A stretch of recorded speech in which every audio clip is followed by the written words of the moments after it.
السلام عليكم ورحمة الله وبركاته. الدرس 13. الحمد لله كفى وسلام على عباده الذين اصطفى اما بعد.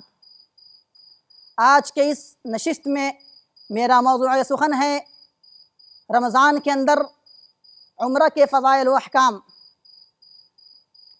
رمضان کے اندر عمرہ کے بہت سے احکام و فضائل ہیں، جن میں سے یہ ہے کہ اللہ کے نبی جناب محمد رسول اللہ فاطمۃ الزہرا کے باپ حسن حسین کے نانا ہمارے پیارے نبی جناب محمد رسول اللہ صلی اللہ علیہ وسلم نے فرمایا کہ ایک عمرہ دوسرے عمرہ کے مابین گناہوں کا کفارہ ہے، اور حج مبرور کا جزا جنت ہے۔ عمرہ کے ارکان میں سے یہ ہے احرام باندھنا، نمبر 2 طواف کرنا، نمبر 3 صفا مروہ کا سعی کرنا۔ اسی طریقے سے عمرہ کے واجبات میں سے یہ ہے کہ میقات سے احرام باندھنا، نمبر 2 حلق یا تقصیر کروانا، جیسا کہ اللہ رب العالمین نے قرآن کریم کے اندر ارشاد فرمایا محلقین رؤوسکم ومقصرین، وہ حلق کرواتے ہیں یا تقصیر کرواتے ہیں۔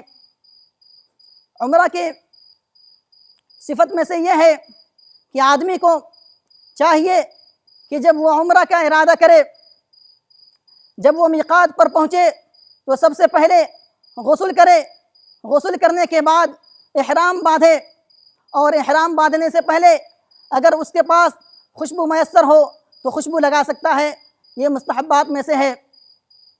جیسا کہ عائشہ رضی اللہ عنہ بیان کرتی ہیں کہ اللہ کے نبی جناب محمد رسول اللہ صلی اللہ علیہ وسلم کو اس نے احرام سے پہلے خوشبو لگایا کرتی تھی۔ اللہ رب العالمین سے اخیر میں دعا گو ہوں کہ یا الہ العالمین، تو ہم تمام مسلمانوں کو عمرہ جیسی عبادت سے سرفراز فرما، اور ہم تمام مسلمانوں کو عمرہ کی توفیق عطا فرما۔ یا الہ العالمین، ہم میں سے جو مسلمان عمرہ کرنے کی طاقت نہیں رکھتے ہیں، یا الہ العالمین تو اس کے لیے غیر سے سبیل عطا فرما، تاکہ وہ عمرہ کی ادائیگی صحیح طریقے سے کر سکے، اور ہم تمام مسلمانوں کو عمرہ کے احکام و مسائل کو سمجھنے کی توفیق عطا فرما۔